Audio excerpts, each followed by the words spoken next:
Centro Universitário Farias Brito, curso de Direito, disciplina Ciência Política e Teoria do Estado, professor Alexandre Carneiro de Souza. Essa é a nossa 16ª trilha e, portanto, nós estamos chegando a um momento importantíssimo da nossa disciplina, porque fizemos uma caminhada importantíssima ao longo do semestre, visitando diversos lugares temáticos e bibliográficos que deram corpo ao legado que foi produzido e que, ao longo dessa caminhada, foi incorporando ao nosso capital cultural acadêmico sobre ciência política e teoria do Estado. Depois de passarmos pelas 15 primeiras trilhas que compuseram o conteúdo da disciplina, a gente então vai fechar essa caminhada com uma revisão. O objetivo dessa revisão é propor um programa objetivo de esclarecimento e memorização, a fim de que os principais temas, as principais categorias e as principais discussões estejam fixados na nossa mente de tal forma que a gente possa recorrer a esses temas e a esses assuntos com alguma facilidade. Em vista de uma revisão, para que a gente não acabe caindo em prolixismo ou fazendo uma apresentação demasiadamente demorada que de alguma forma possa confundir as sessões temáticas, bom, eu diria que de forma clara a gente poderia, para efeito de uma revisão, dividir o programa da disciplina em 3 grandes momentos, a despeito de que o programa é composto de diversas unidades. Mas, para efeito de uma revisão, nós poderíamos propor que o programa teria 3 grandes sessões, 3 grandes grupos. Uma parte inicial, de fundamentação e de apresentação de categorias elementares, a ciência política e a teoria do Estado. A segunda grande seção composta do marco teórico da disciplina e a terceira grande seção formada por temas relacionados à ciência política e à teoria do Estado, contemplando os assuntos centrais e estratégicos das 2 disciplinas. Muito bem, o que é que nós poderíamos propor em relação à primeira grande seção temática? Bom, nessa seção nós trabalhamos uma fundamentação de ciência política e teoria do Estado a partir do seguinte questionamento.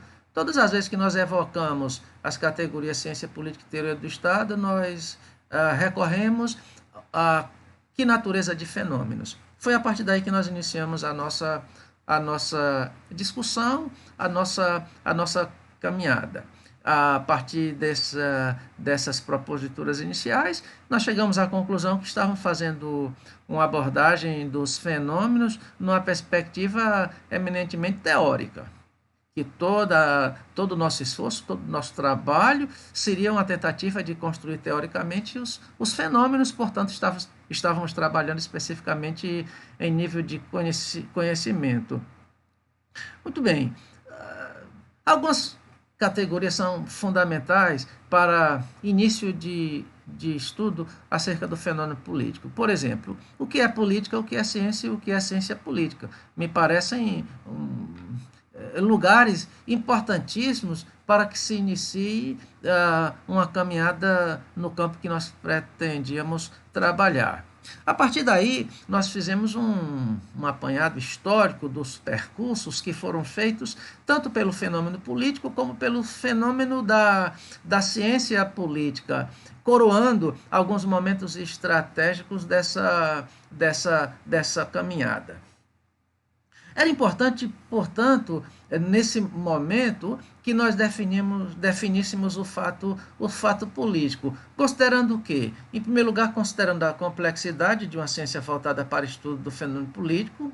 Nós não estamos no campo dos fenômenos da natureza, nem no campo dos fenômenos exatos, portanto, nós estamos lidando com um problema de altíssima complexidade, reconhecendo essa altíssima complexidade envolvendo o Estado e as instituições correlatas ao Estado, e entendendo também que o Estado e essas instituições tanto lidam com a rotina como lidam com a matriz irracional, nós então tentamos fazer uma definição do que seria o que autoridade nós teríamos de atribuir a determinado acontecimento que incide na vida da sociedade ao estatuto de fato político, e chegamos então à conclusão que um fato político seria portador de 3 grandes propriedades. A primeira propriedade, a ação organizada e coletiva; a segunda propriedade, o fundamento jurídico; e a terceira grande propriedade, a busca pela execubilização do bem comum. A partir da definição, portanto, do fato político, nós chegamos a uma visão clara do objeto da disciplina. Ciência política, portanto, no campo das ciências humanas, estaria voltada exclusivamente para o estudo do fato político. A partir dessa definição, acerca do fato político como fenômeno de análise dos problemas das 2 áreas de disciplinas científicas com as quais nós estávamos lidando, era de fundamental importância que nós trabalhássemos as categorias sociedade política e poder político. Para isso, era necessário que nós distinguíssemos as várias versões da organização humana, passando pela discussão de comunidade, sociedade política e Estado, conceitualizando cada dimensão da organização humana e, ao mesmo tempo, distinguindo umas das outras até elaborarmos um conceito de sociedade política. A visão teórica do poder político é amplamente tratada nos textos e nos sistemas teóricos dos mais distintos autores e das mais diferentes escolas. Particularmente, nós trabalhamos o tema do poder político alicerçado em pelo menos 4 grandes escolas teóricas: a escola marxista, a escola weberiana. Nós fizemos a evocação do pensamento do Bertrand Russell e também do Michel Foucault, como tentativa de dominarmos teoricamente, de construirmos teoricamente uma concepção de poder político. Na análise específica que fizemos acerca dessa temática, nós trabalhamos a concepção geral de poder, a concepção de poder social, finalmente a concepção de poder político, discutindo também nessa análise a temática do discurso do poder, uma vez que o poder, para ser exercido, ele precisa se comunicar, é preciso que a linguagem do poder seja clara como condição de possibilidade para a subordinação, para a obediência, para a submissão.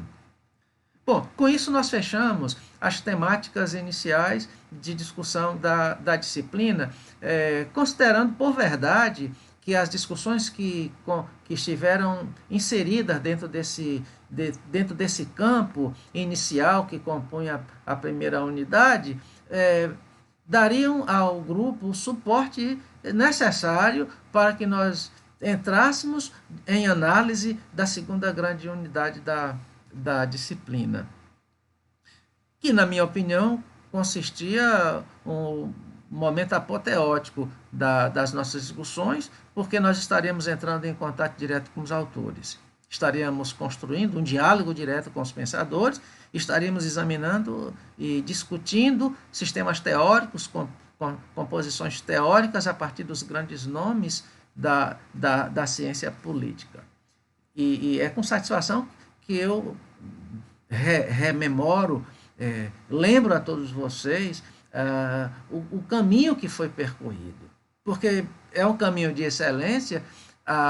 Eu não diria que é suficiente, porque a ciência política nos propõe um desafio inesgotável, trabalhos que foram, ao longo da história do pensamento da ciência política, sendo produzidos e, portanto, constituindo um acervo incomensurável de importância significativa para esse campo de análise. Mas Dentro dos objetivos que nós gostaríamos de alcançar com a disciplina, nós visitamos o pensamento de diversos autores.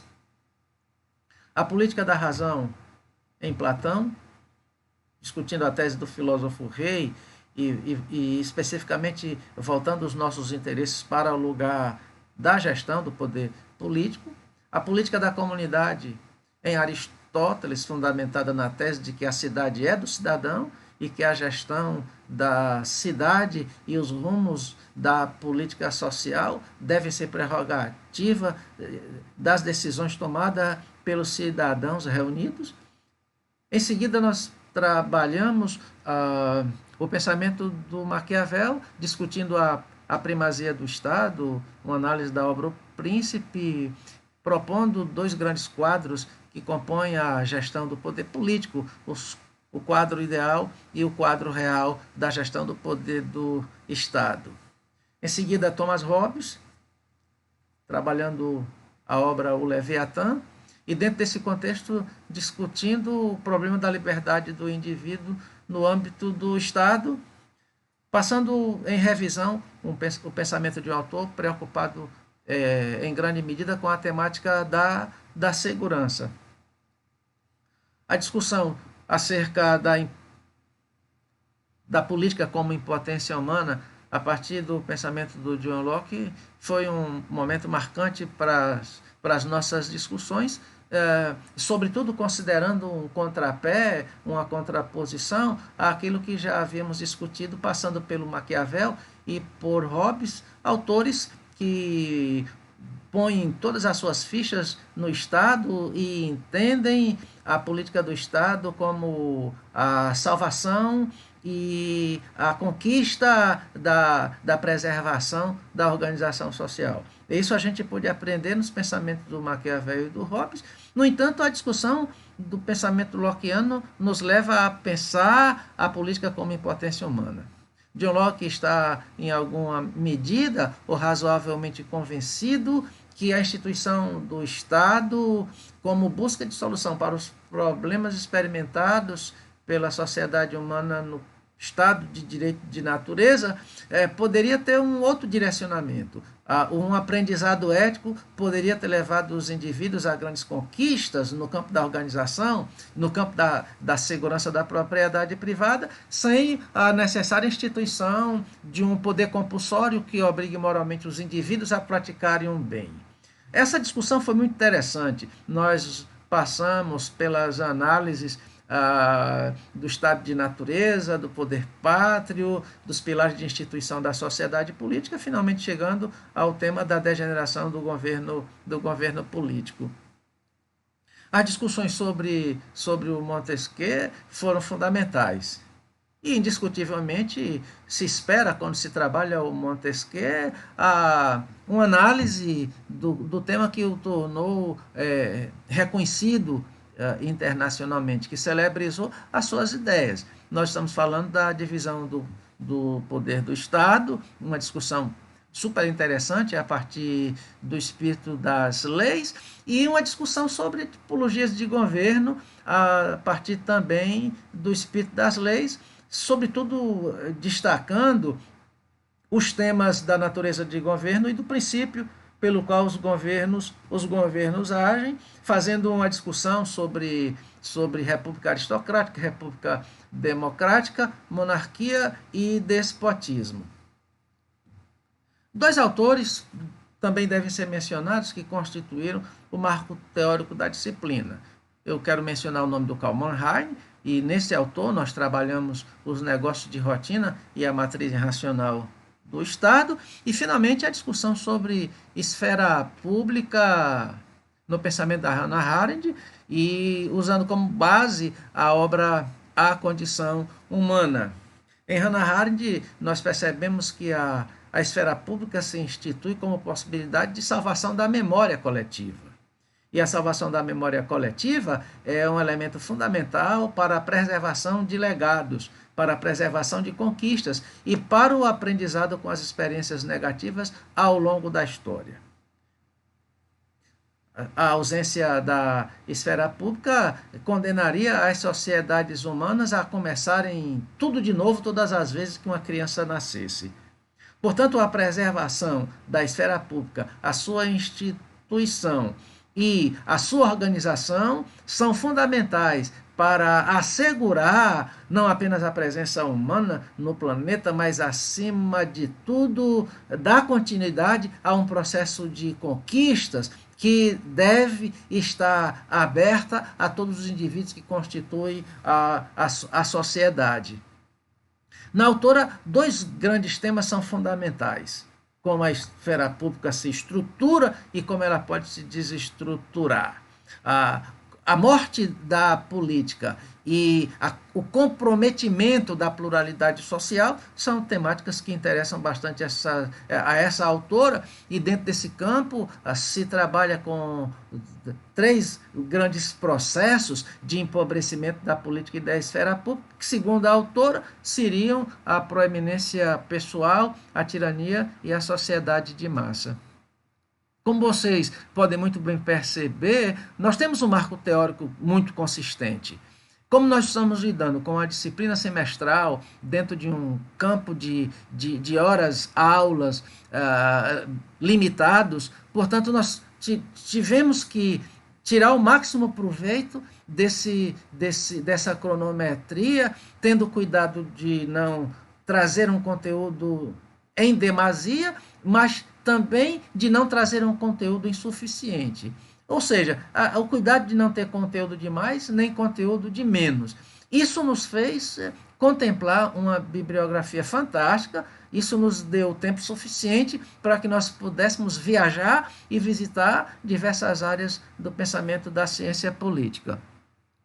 E com isso a gente concluiu duas unidades centrais, duas grandes seções da nossa disciplina: a seção de fundamentação e das categorias elementares da ciência política e da teoria do Estado, e a seção de um marco teórico que contemplou diversos momentos importantes da reflexão científica e filosófica acerca do fenômeno político e do Estado.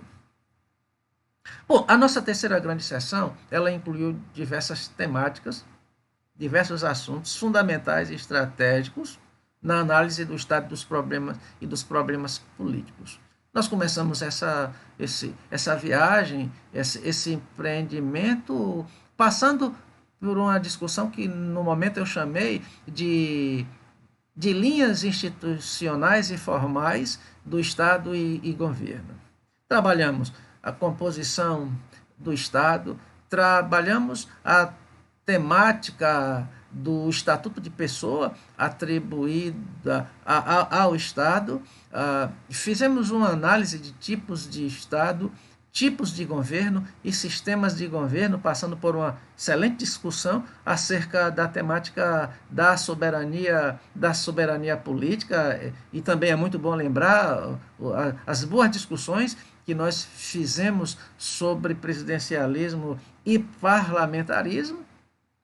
Portanto, povoamos essa discussão com uma bateria de temas importantíssimos e essenciais à análise que nós propunhamos fixar.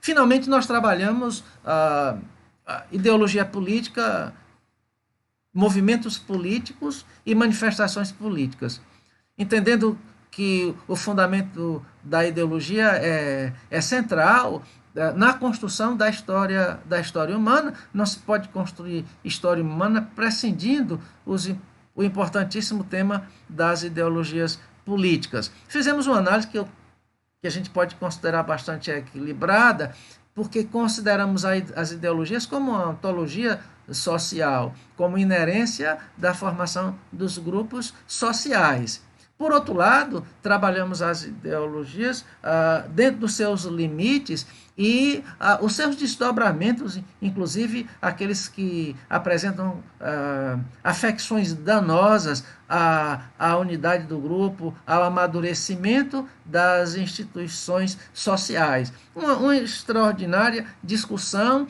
e na qual nós fizemos distinção entre ideologias políticas e manifestações políticas, compreendendo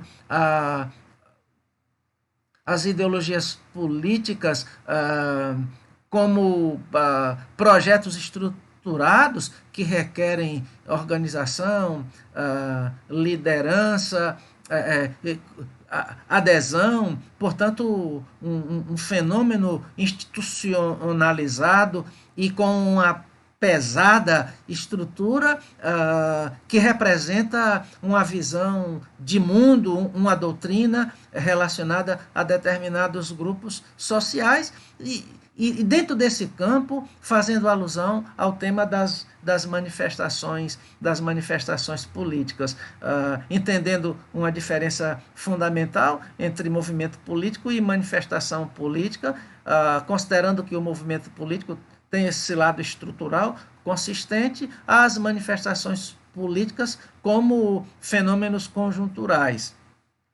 A partir daí, nós fizemos uma discussão sobre democracia. Um tema de altíssima complexidade, mas de grande importância no estudo dos problemas políticos. Usamos muito nessa discussão o pensamento do Bourdieu, também trabalhamos com autores como Vallandier, trabalhamos com o pensamento do Bourdieu, discutimos o Alain Touré. São autores que nos permitem pensar a história da democracia, a variação do conceito de democracia na história social, as fases da democracia na história humana. Discutimos o poder da nação e o poder representativo. Trabalhamos partidos políticos, discutindo acima de tudo se seria possível pensarmos o exercício de uma democracia na sociedade contemporânea, prescindindo-se da representação política das organizações partidárias. Uma discussão interessantíssima que nos levou a pensar sobre a maldição do partido e o tema da democracia possível. Afinal de contas, os partidos contribuem para fortalecer as instituições democráticas ou contribuem para fragilizar as instituições democráticas? É muito importante que nós lembremos essa discussão interessantíssima que nós fizemos acerca da organização partidária. O fato é que nós consideramos o partido político uma organização diferenciada, diferente das organizações empresariais, de outras organizações associativas e sindicais, porque nós temos no partido político a única instituição cuja existência está voltada exclusivamente para a elaboração de programas de governo. Isso nos enseja pensar uma discussão interessantíssima feita acerca do tema programa de governo. Nós trabalhamos programa de governo como pelo menos três aspectos. O primeiro aspecto, a gente viu o programa de governo como penhor, que é dado um endosso dado por aqueles que concorrem à ocupação do lugar de gestão do poder político, mas também entendemos os programas de governo como bússola, que orientam a caminhada, o percurso feito pelos gestores do poder do Estado. E, por outro lado, vimos o programa de governo como a manifestação objetiva e concreta da missão e do ideal do Estado de realização do bem social universal. Os dois temas finais, dentro desse campo de discussão, nós dedicamos à ideologia política e à propaganda política. Trabalhamos com opinião pública, discutindo o fundamento da opinião pública. Portanto, a gente teve que passar pela discussão acerca dos segmentos sociais, acerca da formação da própria cultura, sobre as fontes que influenciam todo esse processo de formação das culturas e das opiniões sociais. Entendemos, a partir daí, que acerca das opiniões sociais, a gente lida com certos estereótipos. Também admitimos, nesse campo de discussão, que o tema das opiniões sociais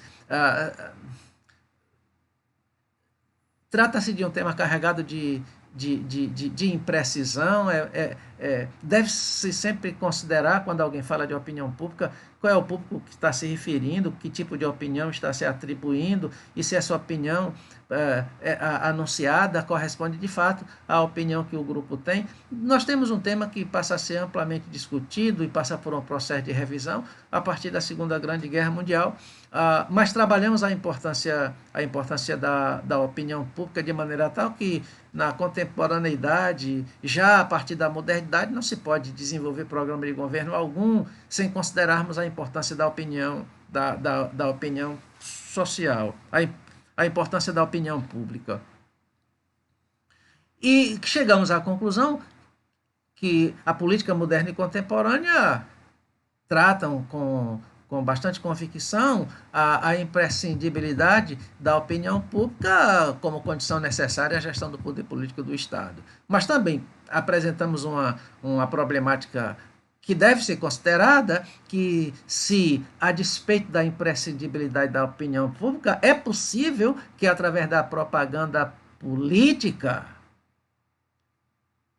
a gestão do Estado seja capaz de produzir uma opinião pública artificial, seja capaz de produzir como artesanato ideológico, a partir das ferramentas, das estruturas e dos recursos do poder do Estado, uma opinião pública manufaturada a partir do fenômeno da propaganda política. Como vocês podem muito bem perceber, a gente teve uma caminhada significativa e bastante consistente.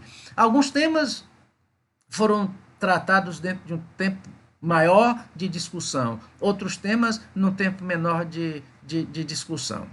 Foi uma caminhada muito rica e proposta, discutida e analisada com bastante competência, levando em consideração dois aspectos. O aspecto do marco teórico, que é fundamental. Não se pode pensar uma disciplina como essa sem um marco teórico consistente e sem um volume de discussão voltada para essa área. E, em segundo lugar, nós trabalhamos muito a contextualidade dos temas, a sua aplicabilidade na política prática, na política contemporânea e na política dos nossos dias. Eu só tenho que agradecer a atenção de todos vocês, o respeito que vocês tiveram à disciplina e o interesse que todos vocês demonstraram para com a disciplina. Nós estamos chegando ao final da nossa caminhada. O meu desejo é que o capital cultural, construído a partir dos nossos encontros e das nossas análises, tenha um lugar estratégico e um papel significativo no sentido de formar, capacitar, preparar, adequar, instrumentalizar os nossos futuros operadores do direito, futuros advogados, que deverão exercer o seu papel, a sua missão e a sua vocação, sustentada por uma visão científico-filosófica do fenômeno político, portanto, abrindo seus horizontes de análise para a compreensão de uma realidade que é fundamental na existência das sociedades, no desenvolvimento, no aprimoramento da realidade jurídica. Com isso, nós estamos concluindo as nossas discussões. Eu desejo a todos sucesso e esperar que a disciplina tenha contribuído significativamente para isso. Um grande abraço a todos.